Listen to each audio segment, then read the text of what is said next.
Hello बच्चा party, मैं हूं सितांशु और हम कर रहे हैं chapter 2 fractions and decimals exercise 2.1। ठीक है, आज हम स्टार्ट करेंगे क्वेश्चन नंबर 4। क्वेश्चन 4 स्टार्ट करने से पहले हम हमेशा जैसे करते हैं, क्या करते हैं, क्वेश्चन को पढ़ते हैं और अच्छी तरीके से समझते हैं। चलिए, क्वेश्चन 4 है शेड। शेड का मतलब आपको किसी डायग्राम को फिल करना है। पार्ट फर्स्ट है half of the circles in box. Question बहुत छोटा सा है, बहुत आसानी से आप समझ जाएंगे। 4 shade half of the circles in box A. Question है आपके पास 4 का A, half of the circles in the box. हमको क्या करना है, हमारे पास डायग्राम गिवन है 3 A B C. A B C से जिनको डिनोट किया गया है और कहा जा रहा है कि हमें फर्स्ट में क्या करना है, जितने भी सर्कल्स बॉक्स में गिवन है इसमें से हाफ सर्कल्स को आपको शेड करना है, फिल करना है। कैसे करेंगे आप देखो, हाफ लेंगे, हाफ आपने लिया, फिर आप क्या करोगे, you will count all the circles in the box. जितने भी सर्कल्स बॉक्स में हैं उसे काउंट करेंगे।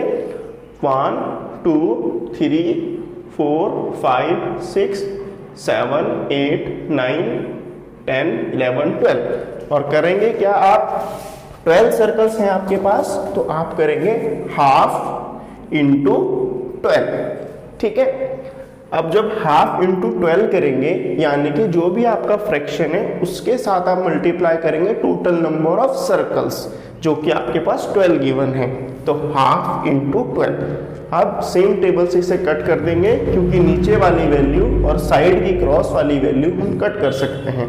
तो 2 1 जा 2, 2 6 जा 12। तो हमारे पास क्या आया, 1/1 जिसका आंसर 1 रहता है इंटू 6, तो 6 सर्कल्स। तो हम क्या करेंगे, 6 सर्कल्स को शेड कर देंगे।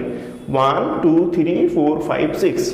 ठीक है, यानी कि 12 का आप हाफ, ऐसे भी आप अपना आंसर चेक कर सकते हैं। 12 का हाफ कितना होता है, 6, और हमारे 6 सर्कल यहाँ पर क्या है, शेडेड हो चुके हैं।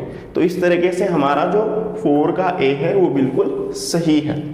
अब यहाँ पे तो इजी था कि 12 का हाफ 6, लेकिन कहीं कहीं पर क्वेश्चन थोड़ा चेंज होगा। किस तरीके से, बी में देखो 2/3 ट्राइंगल्स इन द बॉक्स। हमें क्या करना है, हमें शेड करने हैं 2/3 triangles in the box B. ये हमारे पास बॉक्स बी है, इस बॉक्स बी में हमें क्या करना है, 2/3 ट्राइंगल क्या करने हैं, शेड करने हैं। मैंने आपको फ्रैक्शंस बताया था कि फ्रैक्शन हमारी वो वैल्यू होती है जो किसी टोटल पोर्शंस में से एक गिवन पोर्शन को डिनोट करती है। इसी तरीके से आप देख सकते हैं ट्राइंगल्स में टोटल पोर्शन है, इसमें से जो शेडेड पोर्शन है वो गिवन पोर्शन है। तो बच्चे हम क्या कह रहे थे, हमारे पास बी जो है हमको क्या डिनोट करना है, हमें डिनोट करना है कि टोटल पोर्शंस में से जो गिवन पोर्शन होता है वही हमारे ट्राइंगल्स को रिप्रेजेंट करता है, वही हमारा फ्रैक्शन है। तो हमारा बी है 2/3 ट्राइंगल्स इन द बॉक्स, यानी कि टोटल ट्राइंगल्स में से 2/3 फ्रैक्शन को हमें शेड करना है। कैसे करेंगे, 2/3 लिख दिया, मल्टीप्लाई बाय 9 लिखेंगे क्योंकि हम क्या करते हैं, मल्टीप्लाई करते हैं टोटल नंबर ऑफ फिगर। तो 1 2 3 4 5 6 7 8 9 टोटल नंबर ऑफ ट्राइंगल्स है हमारे पास 9। अब हम इसे कट कर देंगे, 3 1 जा 3, 3 3 जा 9। आप मल्टीप्लाई करके भी कट कर सकते हो, 2 9 जा 18, 18/3, तब भी आपका आंसर सेम आएगा।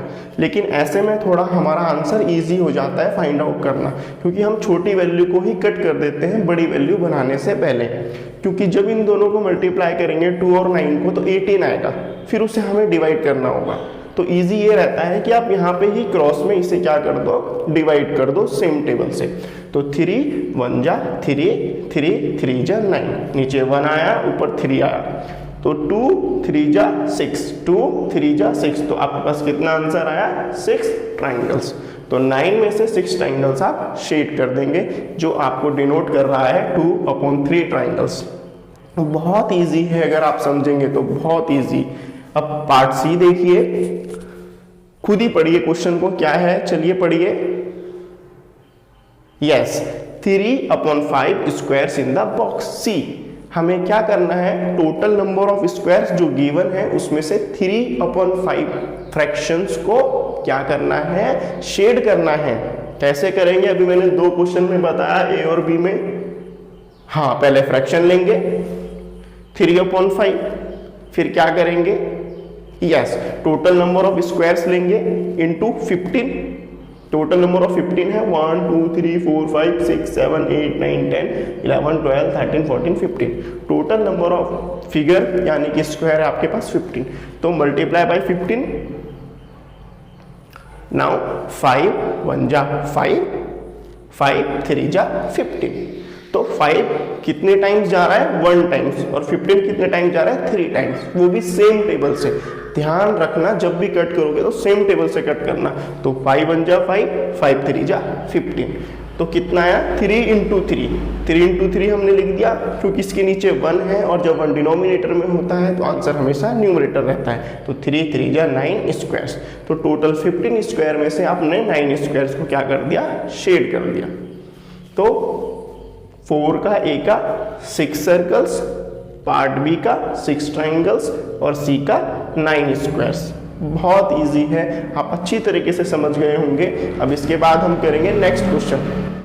चलिए बेटा, क्वेश्चन नंबर 5 देखते हैं। क्वेश्चन नंबर 5 है क्या आपके पास, फाइंड, ए पार्ट है हाफ ऑफ 24 एंड 46। तो हमारा क्वेश्चन नंबर 5 भी इजी है, जैसे हम फ्रैक्शंस को सॉल्व कर रहे हैं उसी तरीके से इसमें क्वेश्चंस आ रहे हैं। तो 5 का ए है half of part first 24, part second 46। यहाँ पर हमें हर क्वेश्चन में 2 पार्ट दिए गए हैं और उन दोनों पार्ट को हमें इंडिविजुअली और सेपरेटली सॉल्व करना है, यानी कि उसे अलग अलग सॉल्व करना है। अब अगर हम देखें तो ऑफ का मतलब होता है इन मैथ्स मल्टीप्लिकेशन, ठीक है। तो हमें क्या करना है, हमें हाफ लेना है। 5 का ए है, उस ए का पार्ट फर्स्ट लिया, हाफ ऑफ यानी कि मल्टीप्लाई बाय 24, हाफ ऑफ 24। हमें 24 का हाफ निकालना है, तो हम मल्टीप्लाई करेंगे। ध्यान रखना, जहां पर ऑफ होगा ऑफ की जगह पे आप मल्टीप्लाई रखेंगे। हाफ ऑफ की जगह पे मल्टीप्लाई 24, ठीक है। अब सॉल्व कर देंगे, जैसे पहले वाले क्वेश्चन में क्या था, 2 1 जा 2, 2 12 जा 24। तो आपके पास कितना आया, नीचे 1 ऊपर 1, तो यहाँ पे वैल्यू 1 रहेगी, तो 1 × 12 विल बी 12 आंसर। बहुत इजी है, बहुत आसान है। 5 का सेकंड देखो, वैसे ही हाफ लिखेंगे। क्वेश्चन से ये हाफ दोनों पार्ट में यूज होगा, फर्स्ट में भी यूज होगा और सेकंड में भी यूज होगा। क्लियर है बच्चे, बहुत आसान है। 5 का जो ए है वो पार्ट फर्स्ट में भी यूज होगा, पार्ट सेकंड में भी यूज होगा। तो पार्ट फर्स्ट में हमने यूज करके 12 निकाला, सेकंड में देखो हाफ ऑफ यानी कि मल्टीप्लाई कितना है 46, 46 का हाफ निकालिए। तो 2 1 जा 2, इसे डिवाइड करेंगे तो 23 टाइम्स आएगा। जैसे मैंने आपको बताया है कि सेम टेबल से कट करना है, तो 2 1 जा 2, 2 23 जा 46। तो हमारे पास कितना आया, 1/1 × 23 विल बी 23। तो 5 का फर्स्ट का 12, 5 का सेकंड का 23। इसी तरीके से सारे क्वेश्चंस आपके होंगे। आप पॉज करके वीडियो को अपने नोटबुक में प्रैक्टिस भी कर सकते हैं और चेक भी कर सकते हैं कि आपको आया या नहीं आया, और नहीं आया तो बाकी आगे मैं आपके लिए क्वेश्चन सॉल्व कर ही रहा हूँ। तो आपके पास फिर क्या है, 5 का बी पार्ट। 5 का बी पार्ट क्या है, 2/3 ऑफ 18, यानी कि पहले पार्ट में हमें 2/3 निकालना है 18 का, दूसरे पार्ट में 2/3 निकालना है 27 का, है ना। फ्रैक्शन में हम जैसे क्या निकालते हैं, कोई पोर्शन निकालते हैं। तो बी का फर्स्ट है, 5 के बी पार्ट का फर्स्ट 2/3, 18 ले लिया हमने। तो वैसे ही सॉल्व करेंगे, 3 1 जा 3, 3 6 जा 18।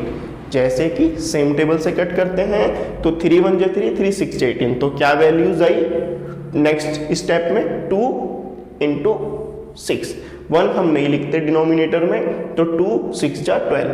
तो बी के फर्स्ट का आंसर आया 12। इसी तरीके से सेकंड भी करेंगे। बी का सेकंड है 2/3 × 27। तो 3 1 जा 3, 3 3 जा 9, और 3 9 जा 27, तो 3 1 जा 3 और 3 9 जा 27। तो कितने टाइम्स गया 27? 9 टाइम्स। सेम टेबल से 3 से 1 टाइम्स और 9 से 27 टाइम्स। तो 2 लिख लेंगे इनटू जो आंसर आया 9 लिख लेंगे। 1 हम डिनोमिनेटर में नहीं लिखेंगे, तो 2 9 जा 80। बहुत इजी है। आइए बेटा 5 का पार्ट सी करते हैं। क्वेश्चन नंबर 5 का पार्ट ए और बी जैसे सॉल्व हुआ है वैसे ही यही होगा। तो हम क्या करेंगे, 5 का सी है 3/4 ऑफ 16 एंड 3/4 ऑफ 36। जैसे हम करते हैं इंडिविजुअली ही दोनों पार्ट्स को सॉल्व करेंगे। तो पहले लेंगे हम, और ये ध्यान रखना कि जो ये है 3/4 ऑफ, ये जो है हर पार्ट में यूज होगा। तो पार्ट फर्स्ट सॉल्व करते हैं। 3/4 इंटू कितना है 16, तो 4 1 जा 4, डिवाइड करेंगे इसको और इसको सेम टेबल से, तो 4 1 जा 4, 4 4 जा 16, तो 16 कितने टाइम्स गया 4 टाइम्स, तो 3 इंटू 4, तो 3 4 जा 12 आंसर। यानी कि 3/4 का जो पार्ट फर्स्ट है उसका आंसर आएगा 12। सेकंड देखिए 3/4 इंटू 36, ठीक है। अब आप ऐसे तो ऊपर और नीचे न्यूमरेटर और डिनोमिनेटर को भी कट कर सकते हो, बट सेम टेबल से कट करना होगा, जो कि यहाँ पे नहीं हो रहा है। तो हम इसे साइड वैल्यू से क्या करेंगे, कट करेंगे सेम टेबल से। 4 1 जा 4, 4 9 जा 36, तो 4 कितने टाइम्स किया 1 टाइम, और 36 कितने टाइम्स किया 9 टाइम। तो क्या बचा 3 इंटू 9, तो 3 9 जा 27। तो इसका 5 का फर्स्ट का आंसर है 12 और सेकंड का आंसर है 27।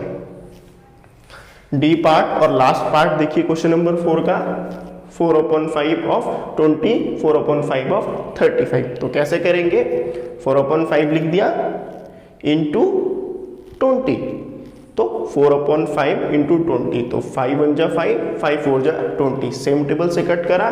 5 1 जा 5, 5 4 जा 20, 4 और 4 बचा, तो 4 इंटू 4, क्या आंसर आया 16, यानी कि 4 4 जा 16।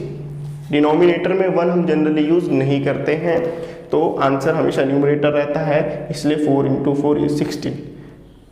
इसका सेकेंड पार्ट देखिए 4/5 इंटू 35, ठीक है। सेकेंड पार्ट 35 है, तो 5 1 जा 5, 5 7 जा 35, 7 टाइम्स 35 कटता है, तो नीचे 1 है तो 4 आएगा इंटू 7, तो 4 7 जा 28। तो डी का सेकेंड पार्ट है 28। तो हमारा क्वेश्चन नंबर 4 भी सॉल्व हो गया। अच्छी तरीके से इसे प्रैक्टिस कीजिए।